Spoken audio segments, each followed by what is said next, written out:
اور ایمان دنیا میں زندگی گزارنی ہے، پھر اس کے بعد موت ہے، اور موت کے بعد رب کی بارگاہ میں حاضر ہونا ہے، اور یہ دنیا کی زندگی بڑی مختصر ہے، چند دنوں کی ہے، اس کی کوئی حیثیت ہی نہیں ہے۔ سوچئے آپ، اگر ہم تھوڑا سا توجہ دیں تو ہم میں سے کسی کی عمر 25 سال ہوگی، کسی کی 30، کسی کی 50، کسی کی 60، کسی کی 70، کسی کی 55، کسی کی 18۔ آپ یہ سوچیں کہ آپ اپنے دادا سے پوچھیں، جو 18 سال 20 سال کے لوگ ہیں، ان کے دادا اگر زندہ تو ان سے پوچھیں کہ ان کے گاؤں کا قبرستان کتنا پرانا، تو کہیں گے کہ ہمارے دادا جانتے ہیں، ہے نا؟ تو آپ بتائیے کہ وہ قبرستان کے مردے کب کی اپنے قبروں میں گئے ہیں، اور قیامت کب آئے گی تب تک کا وہ انتظار کر رہے ہیں۔ زندگی کتنی چھوٹی ہے، اگر قبر کی زندگی کے اس عرصے کو دیکھیں، آج اگر کوئی مرے اور قیامت 1000 سال بعد آئے گی، 10,000 سال بعد آئے گی، کسے پتا ہے؟ تو اتنے سالوں تک قبر کی زندگی ہے، تو یہ چھوٹی سی زندگی کے لیے اتنی لمبی زندگی کو تباہ و برباد کر دینا، یہ عقل مند کا کام نہیں ہے۔ اب آگے اللہ فرماتا فَإِنْ حَاجُّوكَ فَقُلْ أَسْلَمْتُ وَجْهِيَ لِلَّهِ وَمَنِ اتَّبَعَنِي وَقُلْ لِلَّذِينَ أُوتُوا الْكِتَابَ وَالْأُمِّيِّينَ أَسْلَمْتُمْ فَإِنْ أَسْلَمُوا فَقَدِ اهْتَدُوا وَإِنْ تَوَلَّوْا فَإِنَّمَا عَلَيْكَ الْبَلَاغُ وَاللَّهُ بَصِيرٌ بِالْعِبَادِ۔ پھر اے محبوب، اگر وہ تم سے حجت کریں، ساری باتیں تو آ چکی، سب وہ جانتے ہیں، اس کے باوجود بھی اگر وہ حق نہ مانیں، حسد کریں، تم سے حجت کریں، تو فرما دو، فقل تو فرما دو، اسلمت وجہی للہ ومن اتبعنی، تم فرما دو میں اپنا منہ اللہ کے حضور جھکائے ہوں اور جو میرے پیروکار ہوئے۔ وقل للذین اوتوا الکتاب والامیین، اور کتابیوں اور ان پڑھوں سے فرماؤ، کتابیوں سے یعنی یہود و نصارہ، یہ کتابی ہیں، ان پڑھ کفار و مشرکین، ہے نا، ان پڑھوں سے فرماؤ، کیا تم نے گردن رکھ دی؟ اسلمتم، کیا تم نے گردن رکھ دی؟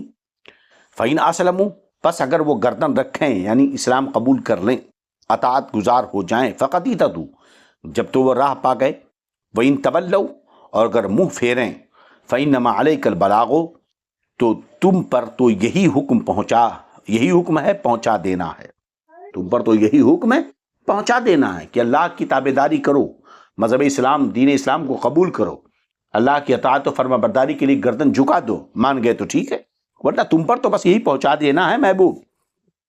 اور واللہ بصیر بالعباد، اور اللہ بندوں کو دیکھ رہا ہے، اللہ بندوں کو دیکھ رہا ہے۔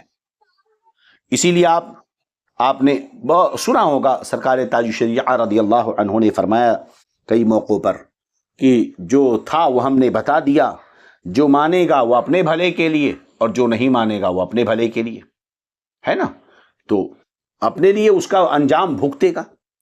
تو ہمارا کام ہے وما علینا الا البلاغ، ہم پر تو بس جو ہے پہنچا دینا ہے، کہ ہم احکام دین اور صحیح باتیں پہنچا دیں۔ اب ماننا نہ ماننا یہ ان کے اوپر ہے، ہم ان کے اوپر حاکم نہیں ہیں کہ انہیں ہم زبردستی ڈانٹ ڈپٹ کر لاٹھی ڈنڈے سے تلواروں سے انہیں ہم مانے، یہ تو قاضی اسلام، یہ تو بادشاہ اسلام کا کام ہے، یہ ہمارا کام نہیں۔ تو اب ہمارا کام ہے کہ میں اور میرے متبعین مکمل اللہ کے فرمان بردار اور مطیع ہیں، ہمارا دین دین توحید ہے۔ اور اے یہودیوں، ہمارے دین کا صحیح ہونا، اس کی صحت تم خود اپنی کتابوں سے جان چکے ہو، تمہیں معلوم ہے نا، تو اس میں تمہارا ہم سے جھگڑا کرنا بالکل بے معنی۔ دیکھیے، ہم نے بار بار کہا کہ اگر کوئی آدمی شبہ میں ہو اور وہ حق جاننا چاہتا ہے، سوال کرے، تو اب اس کے سوالوں کا جواب دیا جائے، کہ اس کے خلجان کو، اس کے شک کو، اس کے شبہ کو دور کیا جائے۔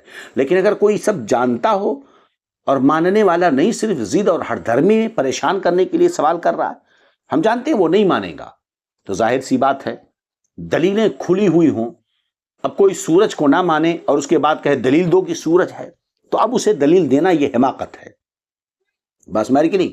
لہذا اب آ گئے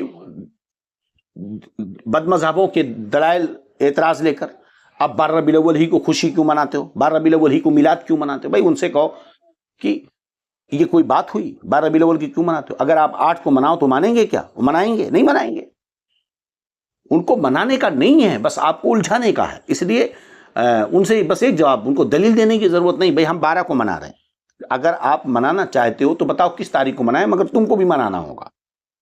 نبی کی پیدائش کی خوشی تو ہم منائیں گے، اب 12 کو تم نہیں راضی ہو تو ٹھیک ہے، کون سی تاریخ بتاؤ، ہم اس تاریخ کو مناتے ہیں، تم بھی مگر تم کو بھی شریک ہونا ہوگا، سمجھ رہے کہ نہیں؟ ہاں، تو یہ کیونکہ وہ ماننے والے تو نہیں ہیں۔ بہرحال اس میں جتنے کافر غیر کتابی ہیں وہ امیین میں داخل ہیں، اور انہی میں عرب کے مشرکین بھی ہیں۔ تو اب دعوت اسلام کا جو طریقہ کار ہے یہ کہ دین اسلام کے حضور اپنا سر جھکا دینا، اور اگر دلائل قائم ہونے کے بعد آدمی اپنے کفر پر ہے نا، تو اب ہمیں تو چاہیے کہ انہیں دین حق کی طرف بلائیں، اور ہم نے جب انہیں دین حق کی طرف بلا دیا تو اب جو ہے اپنا کام پورا کر دیا، اس سے انہوں نے نفع نہ اٹھایا، نقصان میں رہے۔ تو اس میں حضور صلی اللہ علیہ وسلم کی تسکین خاطر ہے کہ آپ ان کے ایمان لانے سے رنجیدہ نہ ہوں، آپ نے اپنا کام کر دیا۔ ایسے ہی ہمارے اوپر ہے بھئی، جتنے ہم مکلف ہیں اتنا ہے نا، کہ جو چیز احکام شرعیہ ہیں وہ بیان کر دیے کہ بھئی مائک سے نماز جائز نہیں ہے، ہم نے بتا دیا، اب نہیں مانتے تو کیا کریں؟ تصویر کشی حرام میں بتا دی گئی، لیکن اب کوئی نہ مانے تو اس کے لیے ہم کیا کر سکتے ہیں؟ چلیے خیر، اس طرح بہت سارے دلائل کی تعلیمات یہاں پیرائے، جو انداز تعلیم کا جو پیرایہ ہے آپ یہاں دیکھ لیں کہ کس پیرائے میں سمجھایا جا رہا ہے، تو اس سے ثواب میں کوئی کمی نہیں ہوگی اگر کوئی نہ مانے۔ کہتے ہیں بھئی کوئی مان نہیں رہا، بھئی نہیں مان رہا تو کیا کیا جائے، جو حق بات ہے وہ پہنچا دی جاتی ہے۔ اب آگے اللہ فرماتا ان الذین یکفرون بآیات اللہ ویقتلون النبیین بغیر حق ویقتلون الذین یأمرون بالقسط من الناس فبشرہم بعذاب علیم، اور جو اللہ کی آیتوں سے منکر ہوتے اور پیغمبروں کو ناحق شہید کہتے، جو اللہ کی آیتوں سے منکر ہوتے اور پیغمبروں کو ناحق شہید کرتے اور انصاف کا حکم کرنے والوں کو قتل کرتے، انہیں خوشخبری دو دردناک عذاب کی، انہیں خوشخبری دو دردناک عذاب کی۔ یہ بھی یہود و نصارہ یہودیوں کے رد میں نازل ہوئی کہ بنی اسرائیل نے ایک صبح 1 ساعت کے اندر 43 انبیاء کو شہید کیا، اور پھر ان میں سے 112 عبادت گزاروں نے اٹھ کر انہیں نیکی کا حکم دیا اور برے کاموں سے منع کیا، تو اسی روز شام کو ان لوگوں نے انہیں بھی قتل کر دیا۔ تو اس ظاہر سی بات ہے قتل تو کیا تھا بہت پہلے والوں نے، مگر اس آیت میں نبی کریم صلی اللہ علیہ وسلم کے ظاہری زمانے کے جو یہود ہیں ان کو ایک طرح کی توبیخ ہے۔ کیوں؟ اس لیے کہ وہ اپنے باپ داداؤں ہی کے دین پر تو فخر کرتے تھے، تو اپنے باپ داداؤں کے ایسے بدترین فعل سے وہ راضی تھے، اس لیے ان کو کہا گیا تمہاری حالت تو یہ ہے کہ بھئی تم ایک تو اللہ کی نشانیوں کا انکار کرتے ہو، اور پھر اس کے بعد انبیاء کرام کو شہید کرتے ہو، اور جو تمہیں نیکی کا حکم دیتا تم اسے قتل کر دیتے ہو، سمجھ رہے ہیں؟ تو اب اس میں یہ بھی تو چیز شامل ہوئی نا کہ ایک تو آدمی گناہ میں ملوث ہو رہا ہے، خلاف شرع مسلک کے خلاف کام کر رہا ہے، اب اگر کوئی کھڑا ہو کر مسلک کی موافقت میں بات کرے تو لوگ اس کے خلاف کھڑے ہو جائیں، اس کی کردار کشی شروع کر دیں، ہے نا، اس کے خلاف بکواس شروع کر دیں، تو یہ بھی بہت بڑی غلطی ہے۔ تو یہ بھی اسی طرح ہوا کہ آج کے اس دور میں آپ دیکھ لیں کہ اگر کوئی فتنہ کھڑا ہو تو سب خاموش رہتے ہیں، کوئی کچھ نہیں بولتا، کوئی کچھ نہیں بولتا۔ اب اگر جو ہے حضور محدث کبیر کی طرف سے کوئی بیان جاری ہو جائے یا بریلی شریف سے کوئی بیان جاری ہو جائے تو لوگ کہتے ہیں دیکھیے کیا ضرورت تھی بولنے کی، اچھا، اور اگر نہ بولیں تو کہتے ہیں بولے کیوں نہیں۔ تو یہ حالت تو لوگوں نے بنا رکھی ہے، اگر ہم کچھ منع کرتے ہیں اس چیز تو کہتے ہیں آپ ان کے بارے میں کیا کہتے ہیں، ان کے بارے میں کیا کہتے ہیں، ان کے بارے میں کیا۔ بھائی ہم اپنے اعمال کے مکلف ہیں، ہم اپنے معاملے کے مکلف ہیں، نہ کہ سب کا ہم نے ٹھیکہ لے رکھا ہے۔ ہم نے، اگر آپ کو ہم پر بھروسہ ہے اور ہم آپ کو نصیحت کر رہے ہیں، ہماری نصیحت آپ سن رہے ہیں اور آپ کو قبول کرنا ہے تو ہماری نصیحت آپ قبول کریں، وہ نہ مانے فبہا، آپ کی مرضی۔ اولئک الذین حبطت اعمالہم فی الدنیا والآخرہ ما لہم من ناصرین، یہ وہ ہیں جن کے اعمال اکارت گئے دنیا اور آخرت میں اور ان کا کوئی مددگار نہیں ہے نا۔ تو دنیا میں بھی ان کے اعمال تباہ و برباد اور آخرت میں بھی تباہ و برباد۔ تو گویا کہ انبیاء کرام کی شان میں توہین یا ان کی شان میں گستاخی یا ان کے ساتھ زیادتی انسان کے اعمال کو تباہ و برباد کر دیتی ہے، کیونکہ یہ کفر ہے۔ تو اس آیت سے معلوم ہوا کہ انبیاء کرام کی بارگاہ میں بے ادبی کفر ہے، اور یہ بھی کہ کفر سے تمام اعمال تباہ و برباد ہو جاتے ہیں۔ تو اب ان کا نہ دنیا میں کوئی مددگار ہے اور نہ ہی آخرت میں کوئی مددگار جو انہیں اللہ کے عذاب سے بچا سکے۔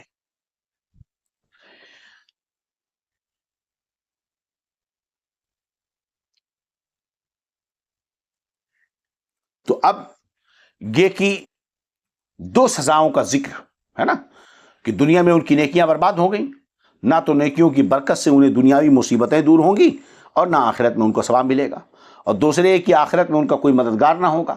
یاد رہے کہ یہاں پر ہم نے بتایا نا کہ کفر سے سب تباہ و برباد ہوتا ہے۔ رہا مومنوں کی نیکیاں، تو یاد رکھے کہ مومنوں کی نیکیاں ہر جگہ کام آئیں گی اور ان کے مددگار بھی ہوں گے دنیا اور آخرت میں۔ یہاں مراد کفار ہیں نہ کہ مومنین ہیں، لہذا اس آیت سے استدلال نہ کیا جائے کہ کوئی مددگار نہیں ہوگا۔ مومنوں کے مددگار ہیں، ان کی نیکیاں دنیا میں کام آئیں گی اور آخرت میں اللہ ان کے مددگار بھی ہوں گے۔ چلیے اگلی آیت، الم تر الی الذین اوتوا نصیبا من الکتاب یدعون الی کتاب اللہ لیحکم بینہم ثم یتولی فریق منہم وہم معرضون۔ کیا تم نے انہیں دیکھا جنہیں کتاب کا ایک حصہ ملا؟ کتاب اللہ کی طرف بلائے جاتے ہیں کہ وہ ان کا فیصلہ کرے، پھر ان میں کا ایک گروہ اس سے روگرداں ہو کر پھر جاتا ہے۔ یہ خطاب جو ہے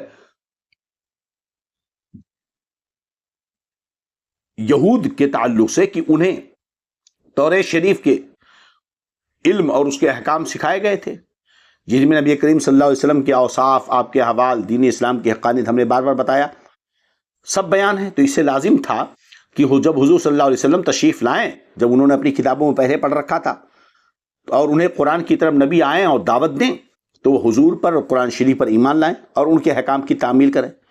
لیکن ان میں کیا ہوا؟ بہتوں نے ایسا نہیں کیا۔ اس آیت کا شان نزول یہ ہے کہ حضرت ابن عباس سے ایک روایت ہے کہ ایک مرتبہ نبی کریم صلی اللہ علیہ وسلم جو ہے تشریف فرما تھے، وہاں یہود کو اسلام کی دعوت دی، تو نعیم ابن عمر اور حارث ابن زید نے کہا، اے محمد صلی اللہ علیہ وسلم آپ کس دین پر ہیں؟ فرمایا ہمارے نبی نے کی ملت ابراہیمی پر۔ وہ کہنے لگے کہ حضرت ابراہیم تو یہودی تھے، ہے نا۔ نبی کریم صلی اللہ علیہ وسلم نے فرمایا توریت لاؤ، ابھی ہمارے تمہارے درمیان توریت سے فیصلہ ہو جائے گا۔ مگر وہ اس پر تیار نہ ہوئے اور منکر ہو گئے، تب یہ آیت کریمہ نازل ہوئی، ہے نا۔ تو اب اس اعتبار سے آیت میں کتاب اللہ سے مراد توریت ہے۔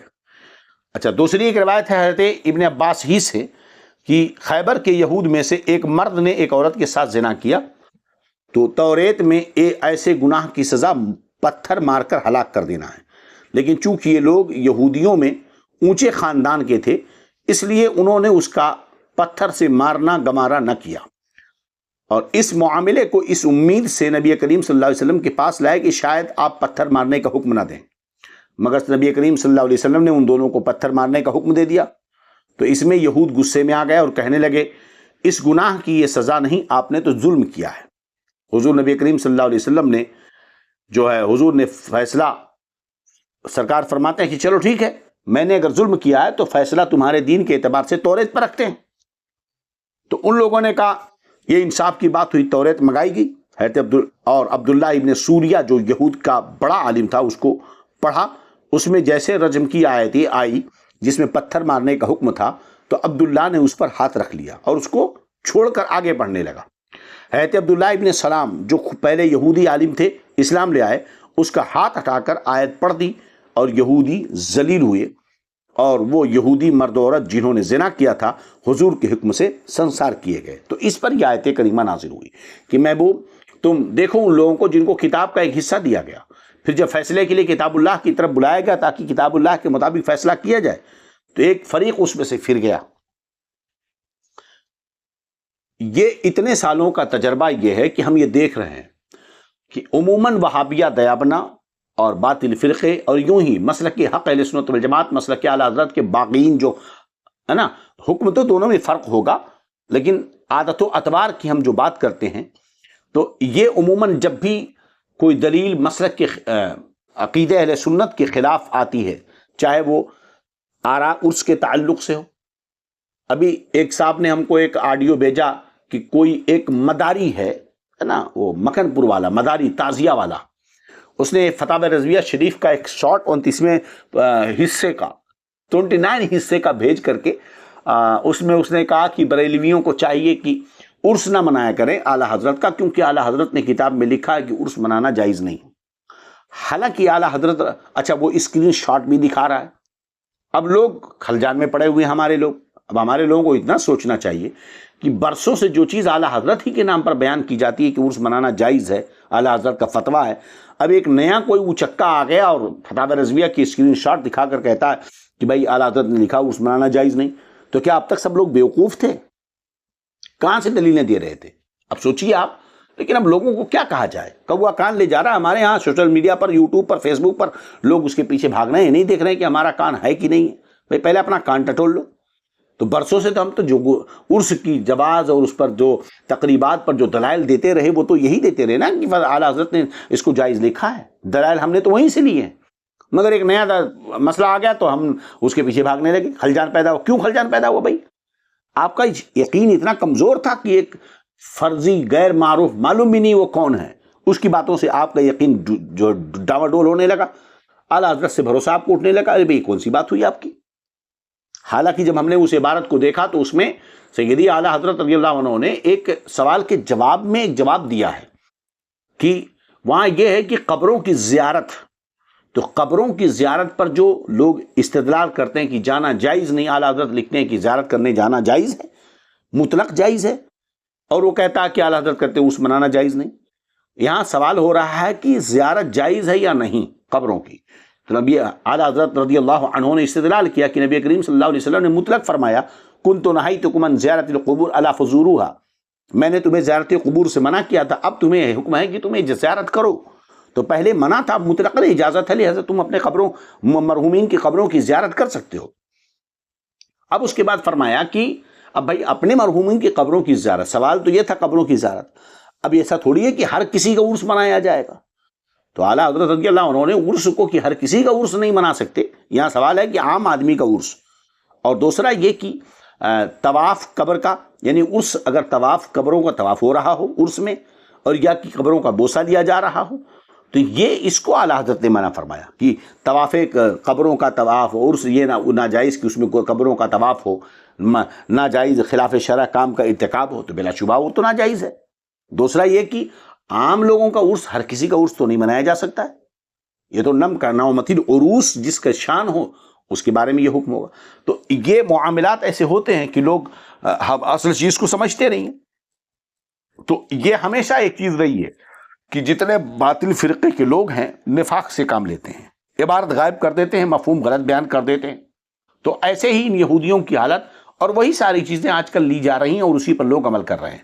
لوگ پڑھ نہیں رہے ہیں، علمی گفتگو سن نہیں رہے ہیں، لوگ محنت نہیں کرنا چاہتے، آسانی سے یوٹیوب اور فیس بک سے سب کچھ لے لیتے ہیں، اور وہ بھی اسے لیتے ہیں جو ان کی نظروں کو اچھا لگتا ہے. بغیر ویڈیو کا آپ کوئی پیغام ڈال دیجئے، دیکھیے کتنے لوگ سنتے ہیں، اور ویڈیو کے ساتھ ڈال دیجئے پھر دیکھیے کتنے لوگ سنتے ہیں. اب خدا بہتر جانے کہ مولانا صاحب کا چہرہ وہ دیکھنا چاہتے ہیں یا مولانا صاحب جو مسئلہ بتا رہے ہیں اس کو وہ دیکھنا چاہتے ہیں. اگر بھائی مولانا صاحب کا چہرہ وہ دیکھنا چاہتے ہیں تب تو ٹھیک ہے، تب تو ویڈیو والا دیکھنا سمجھ میں آتا ہے. اور اگر مولانا صاحب کا بیان سننا چاہتے ہیں تو کم سے کم سوچنا چاہیے کہ کیا دیکھنا چاہیے. خیر چلیے، تو یہ ہے کئی دلیلیں اس وقت دیں ہم. تو جو بد مذہب ہیں ان کا بھی یہی حال ہے، اور جو منافقین مسلک اعلیٰ حضرت ہیں ان کا بھی یہ مسئلہ ہے. اب یہ وقت نہیں کہ ہم اس پر بڑی تفصیلی گفتگو کر سکیں. چلیے آگے. ذالک بانہم قالوا لن تمسنا النار الا ایاما معدودات وغرہم فی دینہم ما كانوا یفترون. ذالک بانہم قالوا لن تمسنا النار الا ایاما معدودات. یہ جرات وہ کیوں کر رہے ہیں کہ جب کہ اللہ کی کتاب ان کے درمیان فیصلے کے لیے بلائی جاتی ہے تو پھر اسے وہ نہیں مانتے. کیوں یہ جرات وہ کر رہے ہیں؟ ایسی جرات ان کے اندر کیوں آ رہی ہے؟ کہتے ہیں ذالک بانہم قالوا لن تمسنا النار. یہ جرات انہیں اس لیے ہوئی کہ وہ کہتے ہیں ہرگز ہمیں آگ نہ چھوئے گی مگر گنتی کے دنوں، اور ان کے دین میں انہیں فریب دیا. اس جھوٹ نے جو باندھتے تھے. انہوں نے ایک فرضی عقیدہ گڑھ رکھا تھا، ان کے دین کے لوگوں نے، ماننے والوں نے انہیں ایک دھوکہ دے رکھا تھا. وہ یہ کہ بھئی ہم کو تو چند دن عذاب آئیں گے، چند دن ہم کو عذاب آئیں گے، پھر ہم بخش دیے جائیں گے. تو آج کل یہ جو دھمال مچ رہا ہے نا، بھئی تم چاہے جیسے ہو امام حسین کے نام پر چلو، پھر تم بخش دیے جاؤ گے. تم کچھ بھی ہو، یا علی حق علی مولا کرتے رہو، بخش دیے جاؤ گے، ہے نا. یہ جو نیریٹو ہے، جو ذہنی مرض پیدا ہو گیا نا، آپ تازیہ بناؤ، دھامڑے بجاؤ، تو پھر ان کو مسئلے مسائل سے مطلب نہیں ہے، شریعت سے مطلب نہیں ہے، جو چاہو کرو. تو یہ یہودیوں کا یہ طریقہ کار کہ ان کو ایک فرضی عقیدہ ان کا بن چکا تھا کہ بھئی ہمیں تو اللہ کا عذاب چند دن آئے گا، اس کے بعد پھر ہم ہمیشہ کے لیے جنت میں رہیں گے، ہے نا. تو کتاب اللہ سے، اللہ کے احکام سے نہ گرو گردانی وہ کیوں کرتے تھے یہودی؟ کیونکہ انہیں اللہ کے عذاب کا ڈر نہیں تھا. اور ظاہر سی بات ہے آج بھی لوگ گرو گردانی صرف اسی لیے کر رہے ہیں کہ انہیں اللہ کے عذاب کا ڈر نہیں ہے. وہ کہتے ہیں 40 دن یا ایک ہفتہ، پھر کچھ غم نہیں، اس کے بعد ہم تو آزاد ہیں. تو ان کا یہ کیوں کہتے تھے؟ وہ یہ کہتے تھے کہ ہم اللہ کے بیٹے ہیں اور اس کے پیارے ہیں، وہ ہمیں گناہوں پر عذاب نہ کرے گا مگر بہت تھوڑی دن تک، ہے نا. تو اللہ فرماتا ہے فَكَيْفَ إِذَا جَمَعْنَاهُمْ لِيَوْمٍ لَا رَيْبَ فِيهِ وَأُوفِّيَتْ كُلُّ نَفْسٍ مَا كَسَبَتْ وَهُمْ لَا يُظْلَمُونَ. انہوں نے گڑھ رکھا ہے نا، یہی تو جرات، انہیں کا دھوکہ، جو فریب ہے شیطانی کہ انہیں عذاب نہیں آئے گا، چند دن وہ اللہ کے پیارے ہیں. اللہ فرماتا ہے تو کیسی ہوگی جب ہم انہیں اکٹھا کریں گے اس دن کے لیے جس میں شک نہیں، اور ہر جان کو اس کی کمائی پوری بھر کر دی جائے گی اور ان پر ظلم نہیں کیا جائے گا. ہاں، جتنا کرو گے مکمل طور پہ دیا جائے گا، کوئی کمی نہیں کی جائے گی. لہذا تم اپنے ذہن و دماغ میں یہ مت بٹھا لینا کہ سوال نہیں ہوں گے. ہاں، کہ کتنا بھی گناہ کریں، شرک کریں، کفر کریں، تھوڑی مدت بس ہم کو عذاب آئے گا، یہ تصور کرنا، یا ارے کچھ دنوں تک عذاب ہوگا پھر بخشوا دیا جائے گا. تو رب تعالی پر، ہے نا، اس طرح کا تصور یہ کفار کا کام ہے. اس سے ڈرو اور امید، ڈر اور امید دونوں چاہیے، ڈر بھی ہو اور امید بھی ہو. تو امن، اگر اللہ تعالیٰ سے بے خوف ہو جانا، یہ کفار کا کام ہے، مومن کا کام نہیں ہے. سمجھ رہے کہ نہیں؟ کیونکہ بے پرواہ ہو جانا ایک گناہ پر آدمی کو دلیر کرتا ہے، اور امید جب ہوتی ہے تو ڈر پیدا ہوتا ہے. امید جب ہوتی ہے تو ڈر پیدا ہوتا ہے. تو اللہ فرماتا ہے کہ یاد رکھو اس دن کسی کی نیکی کا بدلہ کم یا گناہ کا بدلہ زیادہ نہیں دیا جائے گا. سب آؤ گے، نیکیاں، ہاں نیکیاں بڑھا دینا یا گناہ گھٹا دینا ضرور واقع ہوگا، یہ اللہ کا فضل ہے. نیکیوں کو بڑھا دے، گناہ کو گھٹا دے، لیکن ایسا نہیں کہ نیکیوں کا کم بدلہ دے اور گناہ کا زیادہ، نہیں، ایسا نہیں. وہ اپنے کرم سے چاہے تو نیکیوں کو بڑھا دے اور گناہ کو گھٹا دے. سمجھ رہے ہیں؟ جیسا کہ بعض آیتیں ہیں جس میں گناہوں کی معافی کا ذکر ملتا ہے. چلیے آج کی گفتگو میں بس اتنا ہی. اللہ رب العزت دارین کی سعادتیں، برکتیں عطا فرمائے، ایمان و عقیدے کی حفاظت فرمائے. استغفر اللہ استغفر اللہ استغفر اللہ ربی من کل ذنب واتوب الیہ. اشہد ان لا الہ الا اللہ واشہد ان محمدا عبدہ ورسولہ. السلام علیکم ورحمۃ اللہ.